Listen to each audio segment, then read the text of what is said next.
Hi, I'm Julio. And I'm the AI that will make this story even more unpredictable. Here's how it works. I write the first 4 chapters full of mystery, clues, and twists. And then I step in to write the final chapter. But here's the challenge. Can you guess the ending the AI will create before it's revealed? I doubt you can. My endings always have a hidden surprise. So, join us. Hit the like button if you enjoy the idea and share in the comments how you think this story should end. Will your theory beat the AI's twist? I raise my Bible toward the ceiling, feeling the weight of 10,000 eyes upon me. The studio lights burn through my suit jacket, but I never let them see me sweat. The Word of God is your shield. My voice booms through the Coulson Ministries Broadcasting Center. Hold it high, brothers and sisters. The choir swells behind me as I prepare for my signature move, the one that fills our donation hotlines. I open the Bible dramatically, ready to point to a random passage I've memorized for precisely this moment. That's when it happens. An envelope slips out, floating downward like judgment itself. My stomach tightens as it lands face up on the gleaming stage floor. For a split second, the cameras, the audience, even the massive rotating cross above me, everything fades away. I maintain my smile, bending to retrieve it as if this were part of the show. Even the Lord sends messages in mysterious ways, I say, forcing a chuckle. The audience responds with knowing laughter. They're mine again. But I feel it. Something's wrong with this envelope.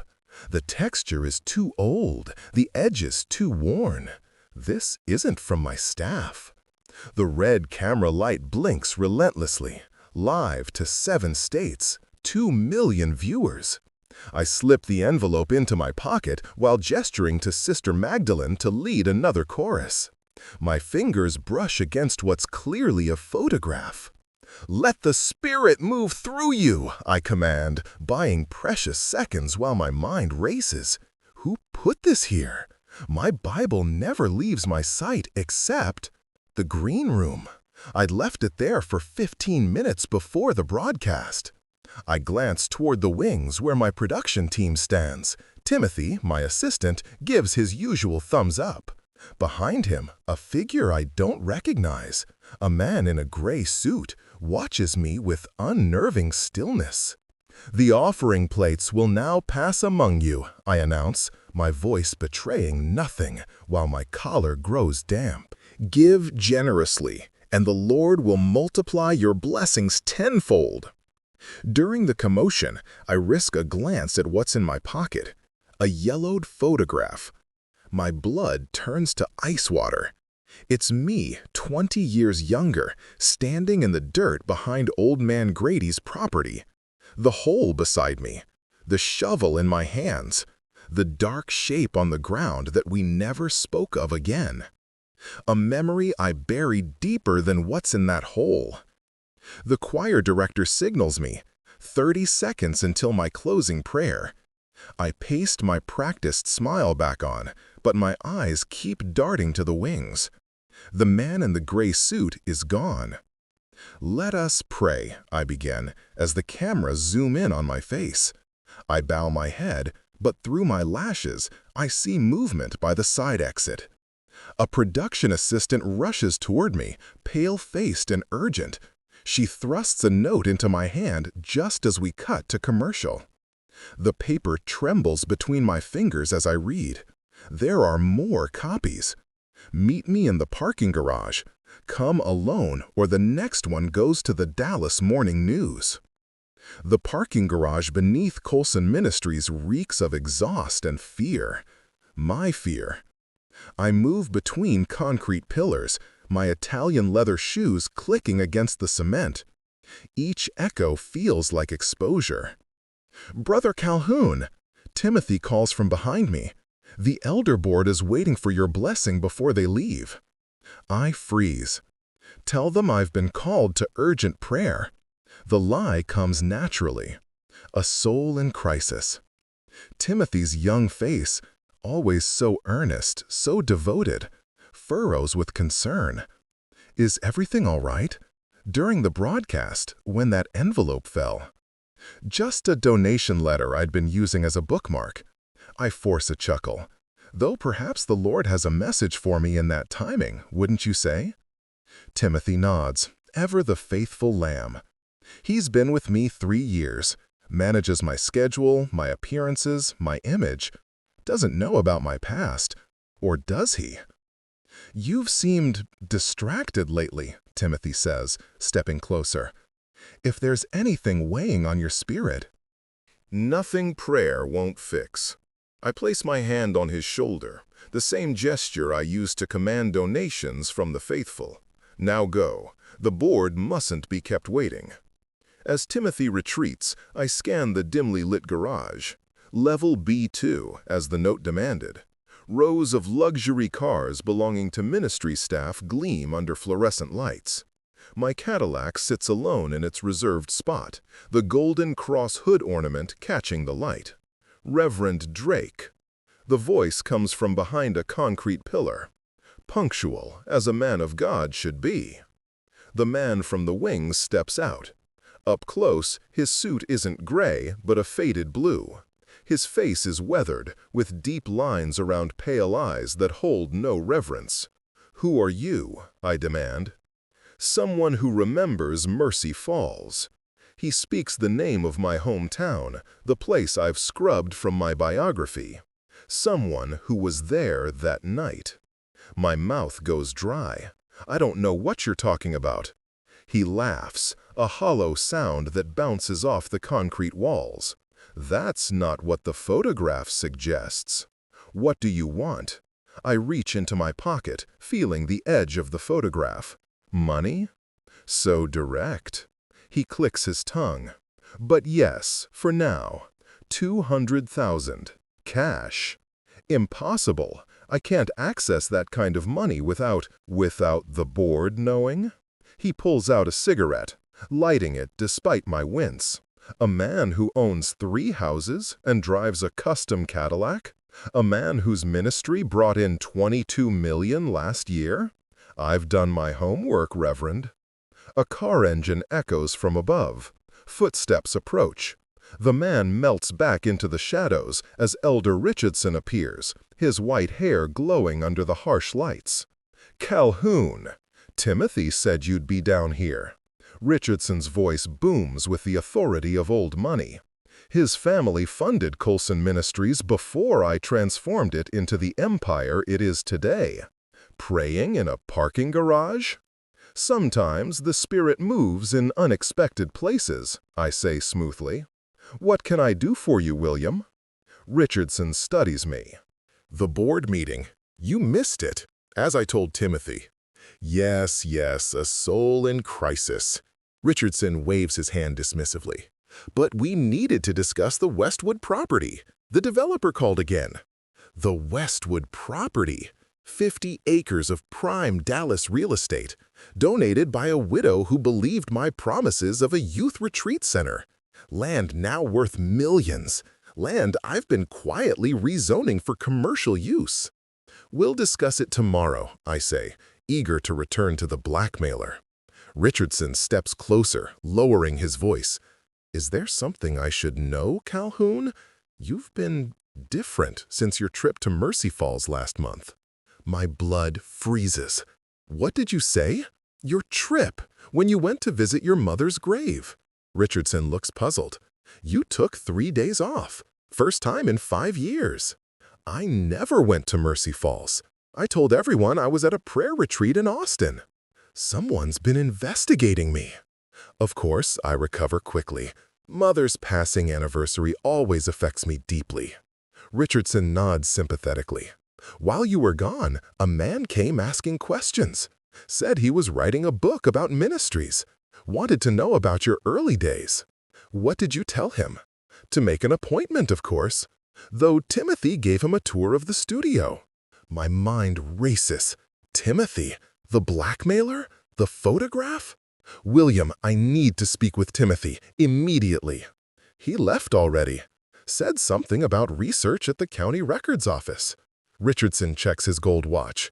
Unusual hours for research, isn't it? County records. where birth certificates, death certificates, and police reports from places like Mercy Falls are kept. As Richardson walks away, my phone buzzes with a text from an unknown number. Not just the photo. I have the police report too. Price just went up to $500K. You have 24 hours. I race toward my car, fumbling for my keys. When I open the door, another envelope lies on the driver's seat. Inside is a newspaper clipping from 20 years ago. Mercy Falls teens still missing. Search called off after 3 weeks. And below the headline, circled in red, a quote from local shopkeeper Albert Grady about the last place the girl was seen alive, his property. The same property where I stood with a shovel in that damning photograph. As I start the engine, I glimpse movement in my rearview mirror. Timothy, watching from behind a pillar, a manila folder clutched against his chest. I gun the Cadillac through the parking garage exit, tires screeching as I pursue Timothy's sedan. The newspaper clipping burns in my pocket like a live coal. 20 years of careful construction, my reinvention from insurance fraudster to man of God, threatened by a muddy hole behind Grady's property. The memory flashes as I run a red light. Jenny Blackwood's blue eyes wide with accusation. "I know what you did with the Wilkins policy money," she had said, "and I'm going to tell." Timothy's car turns toward downtown. The county records office closed hours ago. He lied to Richardson. My phone buzzes again. The unknown number. "Your boy is eager. Shame if he found the original case files." I almost missed the turn following Timothy, distracted by a billboard for Colson Ministries. My own face, 40 feet tall, promising salvation. Below it, the church's slogan, "Everyone deserves a second chance." The irony isn't lost on me. Timothy parks near the Dallas Chronicle building. Not the county records, the newspaper archives. My stomach drops as I pull into a loading zone across the street. Rain begins to patter against my windshield, blurring the neon signs of downtown. A memory. Rain falling just like this as I patted down the dirt behind Grady's shed, the shovel handle slick in my palms. I dial Timothy's number. It rings 4 times before he answers. "Pastor Drake?" His voice sounds different, harder. "Timothy, I need you at the church, emergency board meeting." The lie flows naturally. A pause. "That's strange. Elder Richardson just texted me that tomorrow's meeting is still on schedule." My fingers tighten around the phone. "Where are you, Timothy?" "Research, like I mentioned." "At the Chronicle? What exactly are you researching?" The silence that follows confirms everything. "How long have you known?" I finally ask. "Known what, Pastor?" His voice is careful, measured. "About Mercy Falls, about Jenny." Another pause. "I think we should talk in person." I'm across the street. The line goes dead. Through the rain-streaked window, I watch Timothy emerge from the building, glancing around nervously. Our eyes meet through the downpour, and for a moment I see something unexpected in his expression. Not triumph or malice, but fear. He's not the blackmailer. He's another pawn. Timothy slides into my passenger seat, water dripping from his coat. The manila folder sits on his lap, protected from the rain. "Give me the folder," I demand. "I can't do that, Pastor." Timothy's hands tremble. "There are people, important people, who want what's in here. The blackmailer got to you. It's not a question." Timothy laughs bitterly. "Blackmailer? Is that what you think this is about?" "Calhoun, this is so much bigger than that photograph." The way he says my first name, like we're equals now, sends a chill through me. "The Westwood property," he continues. "Do you know who's really buying it once you get the zoning changed? Do you know whose money you've been laundering through the ministry's building fund?" "What are you talking about?" Timothy opens the folder and hands me a document. A shell company ownership record. Names jump out at me. Richardson, Senator Vaughn, Chief Justice Holloway? All elders in my church? All investors in the Westwood deal? The ministry has been their front for years, Timothy says. Before you, it was Reverend Coulson himself. They pick charismatic men with secrets, build them up, then control them. And Jenny Blackwood?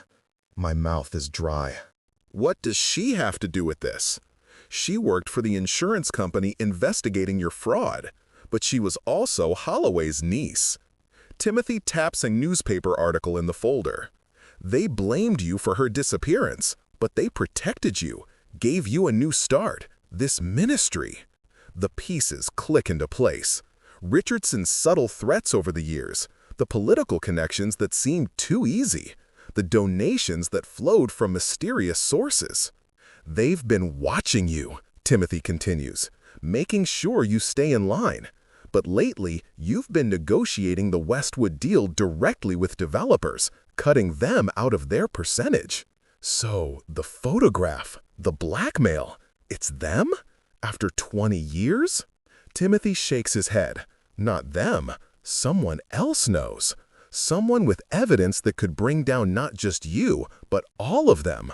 That's why they sent me to find out what exists and who has it. A tap on my window makes us both jump. Through the rain, I see the man in the faded blue suit, now wearing a police badge around his neck. Detective, not a blackmailer. He's not alone, Timothy whispers. I follow his gaze. 3 black SUVs pull up, surrounding my car. Men in suits emerge, faces grim beneath black umbrellas. Federal agents, Timothy says. They've been building a RICO case against the whole operation. I've been feeding them information for months. The realization hits me like a physical blow. You're an informant. I was, until yesterday. Timothy's voice cracks. When they found my wife's car, with her still inside it. A warning. The detective knocks again, more insistent. They're not here to arrest you, Pastor. Timothy's eyes are wild with fear. They're here to make you disappear, just like Jenny. The detective's face changes, mouth opening in warning, as the men from the SUVs raise what I now see are not badges, but weapons. The detective reaches for his gun.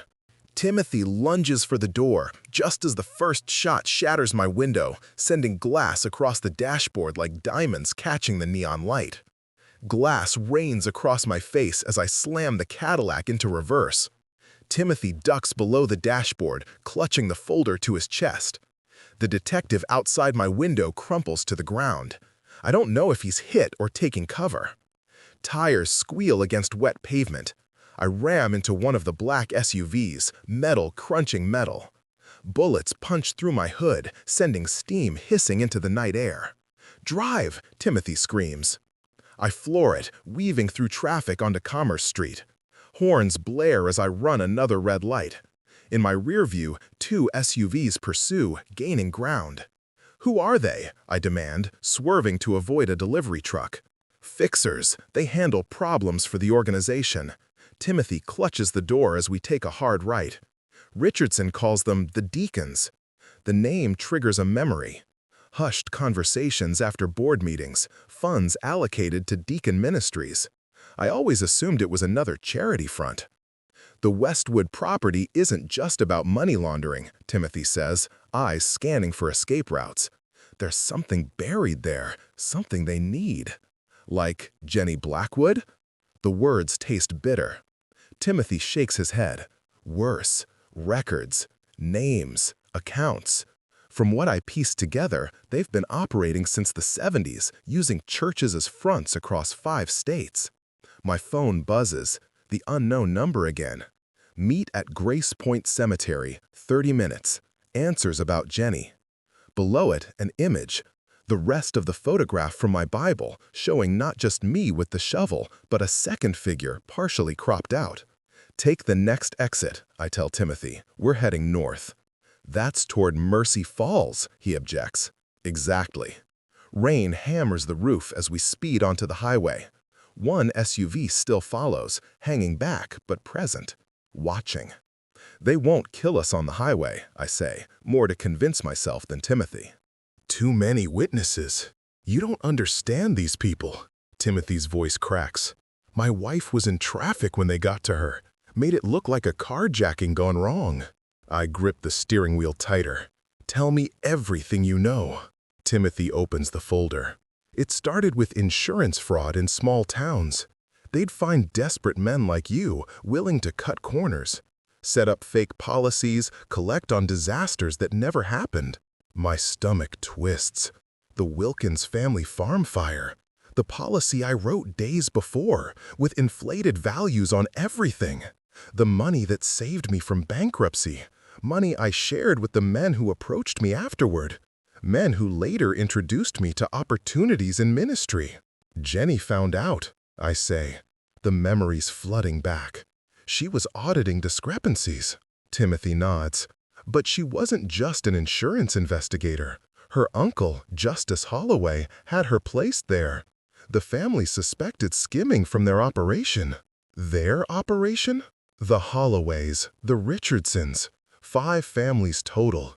They've been running everything from insurance scams to drug distribution to political fixing. The churches launder the money and provide moral cover. The enormity crashes down on me. 20 years of sermons, of baptisms and weddings, all a front. And I, their willing puppet. If Jenny was Holloway's niece, why would they— I can't finish the question. She wasn't supposed to die. Timothy's voice is barely audible over the rain. According to what I found, she was just supposed to scare you, keep you in line. Things went wrong. Another memory surfaces. Jenny struggling as 2 men held her. Me, panicking, grabbing the shovel. The sickening thud. Her body going limp. It wasn't an accident, I whisper. They made me do it, to bind me to them. Timothy stares at me, realization dawning on his face. You actually killed her? Before I can answer, a sign flashes past. Grace Point Cemetery, 2 miles. Who sent that text? Timothy asks. I don't know. But they have the rest of the photograph. It's a trap. Of course it is, but it's also our only lead. The cemetery entrance appears ahead, wrought iron gates gleaming in my headlights. The rain has stopped, but water drips from the ancient oaks lining the gravel drive. No other cars visible. The SUV following us has vanished. Wait here, I tell Timothy, reaching into my glove compartment for the revolver I keep for protection. You can't go alone, he protests. If I'm not back in 15 minutes, take the car and drive to the federal building downtown. Ask for Agent Warner. Give him the folder. The cemetery is silent, except for water dripping from leaves. Moonlight breaks through clouds, casting long shadows across marble headstones. I follow the winding path toward the oldest section, where moss-covered angels watch over forgotten graves. A figure stands beside a freshly dug hole. Not a grave, too shallow, more like someone was searching for something. As I approach, recognition hits me like another bullet.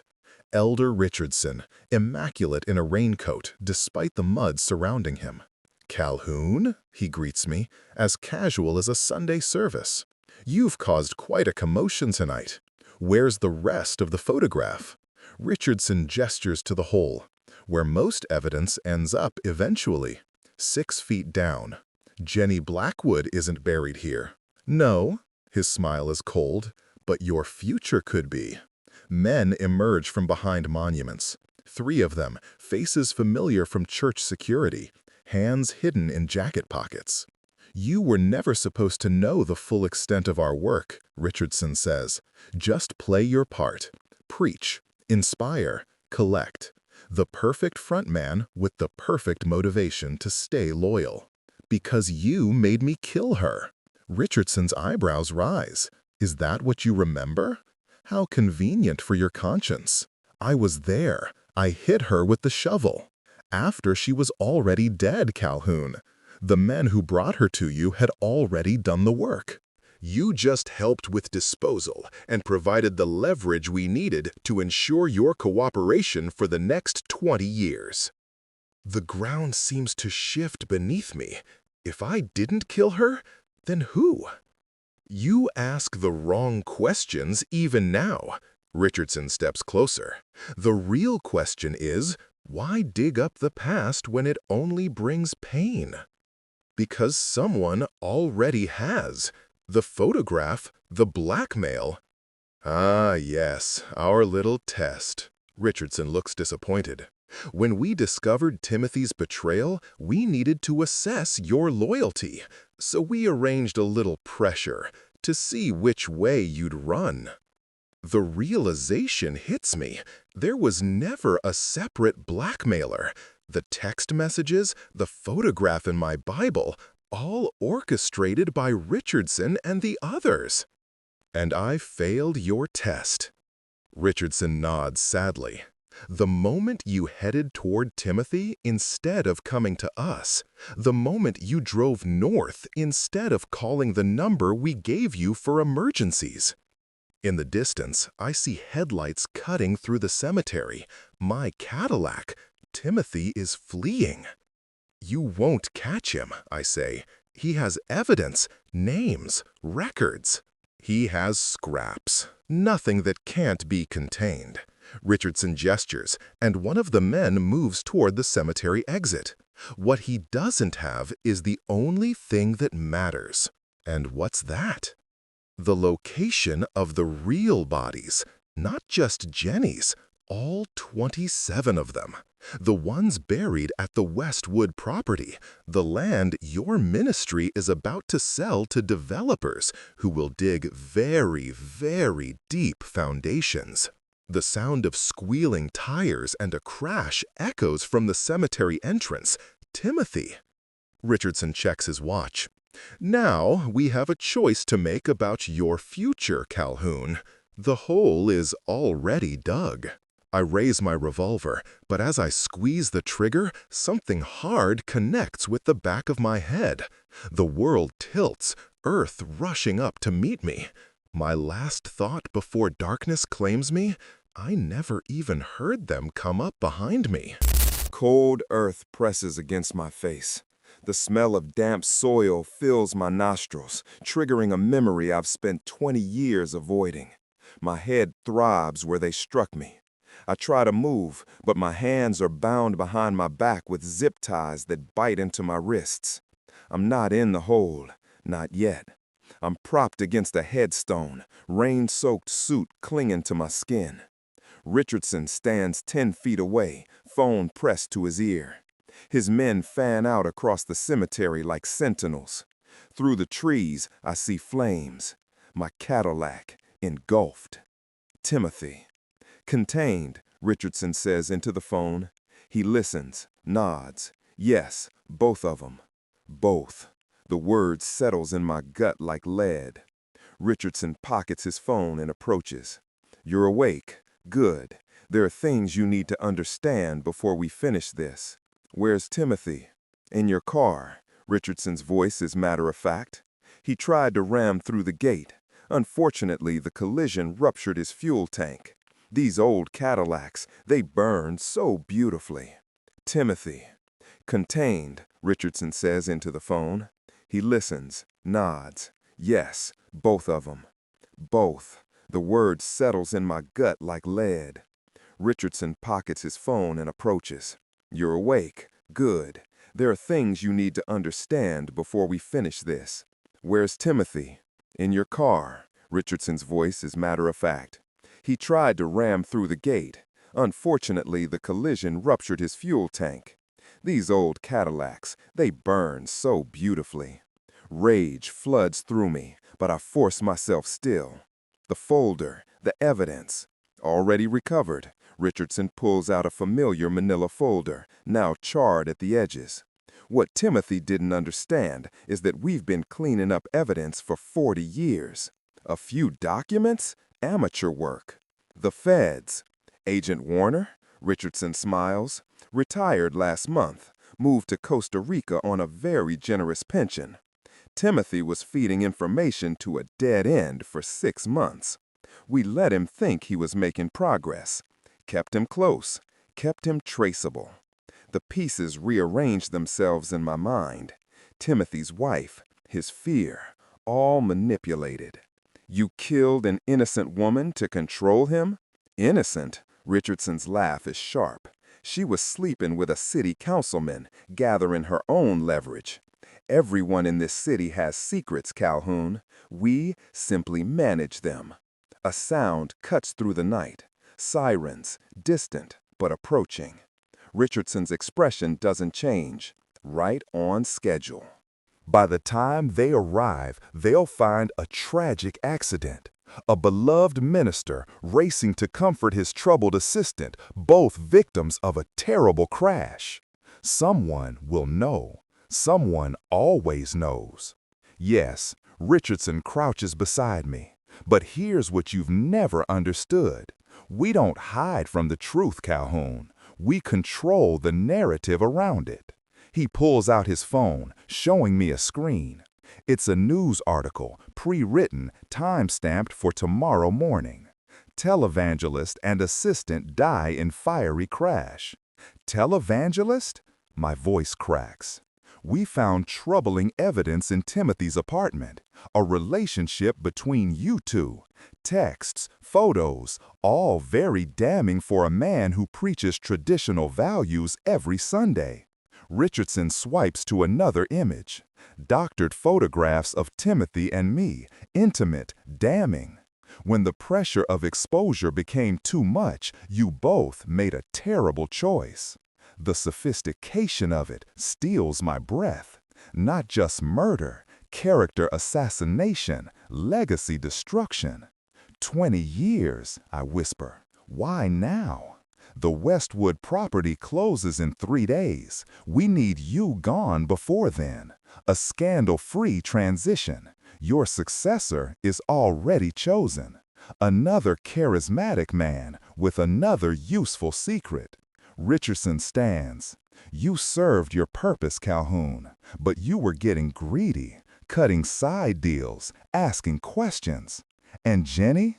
The name comes out strangled. What was her purpose?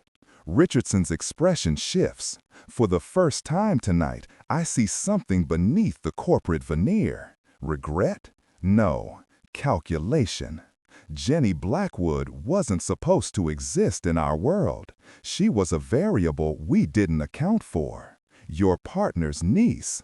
Holloway's mistake. Richardson's voice hardens. He placed her in that insurance office thinking she'd keep him informed of investigations. Instead, she developed a conscience, started asking questions about patterns, discrepancies. She connected dots we'd kept carefully separated. So you killed her? Holloway did. The admission comes easily. His own niece. I remember that night. He called me, panicked, said it was an accident, a confrontation that escalated. By the time I arrived with Grady, she was already dead. Albert Grady, the shopkeeper, another piece of the machine. We needed leverage on you fast, Richardson continues. You were spiraling after the Wilkins fraud, drinking, talking too much. So we brought her body to Grady's property, called you there, told you she'd discovered everything and was going to the authorities. The memory crystallizes. Jenny's body already cold, her blue eyes still open. Richardson handing me the shovel, his voice calm, instructive. Just help us with the hole. Just be part of the solution. You made me believe. That you killed her? Yes. Guilt is the strongest chain. Richardson checks his watch. But here's the truth, Calhoun, the real truth. Jenny didn't die because of the insurance fraud. My breath catches. She died because she found the archive, the real records, names, dates, transactions going back to 1971, everything we'd built. Richardson's voice drops. She didn't just stumble onto it. Someone showed her. Someone inside our organization who wanted out. Who? Reverend Coulson himself, the name of my predecessor, the ministry's founder. He'd developed cancer, terminal, suddenly found God for real, wanted to confess, to expose everything. Jenny was gonna be his instrument of revelation. The sirens grow louder. Holloway killed his own niece to protect this? I ask. To protect 5 families, 50 years of infrastructure, billions in assets. Richardson straightens his tie. And yes, to protect himself from a murder charge for someone else. The ground shifts beneath me again. Someone else? Coulson didn't die of cancer, Calhoun. He was helped along when he wouldn't stop talking. Richardson's smile is cold. Holloway personally administered the overdose, made it look like pain management gone wrong. Jenny witnessed it. Confronted her uncle. And well, you know how that family handles confrontation. 27 bodies. All the people who knew too much, asked too many questions, threatened the infrastructure. The Westwood property, I say, they're all buried there. Were, past tense. Richardson nods toward the freshly dug hole beside me. We've been relocating them for months. Can't have developers finding mass graves. This cemetery has plenty of room, plenty of empty plots we own through shell companies. I look at the hole with new understanding. Not for me, for one of the 27. Jenny's there, I say, in that hole. As of 2 hours ago, yes. Moved from Grady's property before the Westwood deal closes. Richardson kneels beside me again. Here's your revelation, Calhoun. You didn't kill Jenny Blackwood. You never had that kind of courage. But you spent 20 years believing you did. And that belief made you exactly what we needed. Controlled, compliant, compromised. The sirens are close now. Fire trucks joining police cars. So you're moving me from guilty accessory to innocent victim? My laugh is bitter. How merciful. Not innocent, never innocent. Richardson cuts the zip ties on my wrists.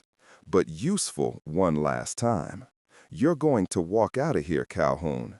You're going to tell the police you chased Timothy, tried to stop him, that he crashed and you barely escaped.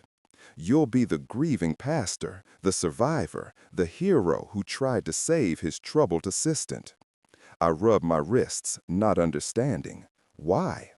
Because the Westwood deal needs your signature. 3 more days. You'll sign the papers, conduct Timothy's funeral, deliver a moving eulogy. Richardson helps me to my feet. Then you'll retire. Medical reasons, stress, grief.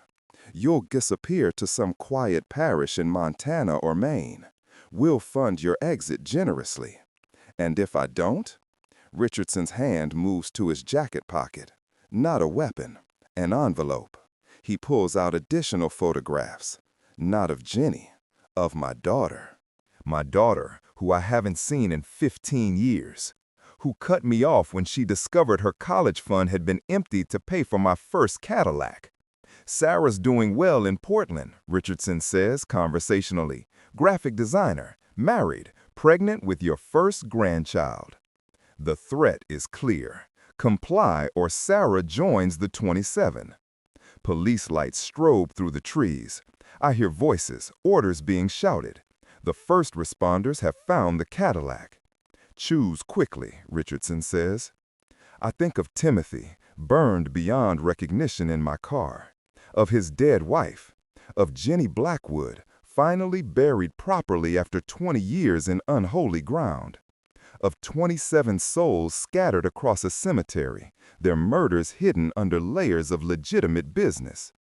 I think of Sarah, of the grandchild I'll never meet, of the daughter who's already lost her father. I'll sign, I whisper. Richardson nods. Smart man. Now let's get your story straight before the officers arrive. As we walk toward the flashing lights, Richardson's hand firm on my elbow like we're brothers, I understand the final revelation. This was never about Jenny Blackwood or Timothy or even the Westwood property. This was about demonstrating control, showing me that they could take everything, my past, my present, my future, and reshape it however they wished. I am not a man of God. I never was. I'm just another body they buried, except I'm still walking around, still breathing, still performing on command. A police officer approaches, flashlight beam cutting through the darkness. Sir, are you all right? I paste on my television smile, the one that's filled collection plates for 20 years. Thank God you're here, officer. There's been a terrible accident. As I spin my story, each lie flowing naturally, I catch Richardson's reflection in the officer's badge. He's already walking away, phone to his ear, orchestrating the next move. The revelation isn't that I'm guilty or innocent. The revelation is that those categories don't matter. In their world, in this city, in the infrastructure they've built over 50 years, truth is just another asset to be managed. 3 days until the Westwood deal closes. 3 days until I sign away the evidence of 27 murders. 3 days until I become complicit in a way that makes the past 20 years look like apprenticeship. The officer wraps a blanket around my shoulders, guides me toward an ambulance. Through the trees, I can see them discovering Timothy's body in the wreckage. Someone will cry. Someone will mourn. Someone will believe whatever story we tell them. I close my eyes and see Jenny Blackwood's face. Not as she was in death, but as she must have been in life. Young, determined, believing that truth mattered. She was wrong, and soon I'll help prove it one final time. The ambulance doors close, sealing me in with the paramedics and their concerned questions. Through the small window, I watch the cemetery fade into darkness. Somewhere in that soil, Jenny finally rests. And somewhere in Portland, my daughter lives free of the knowledge that her father is the thing he always pretended to save people from. I survived. That's the revelation. But I'll never be alive again.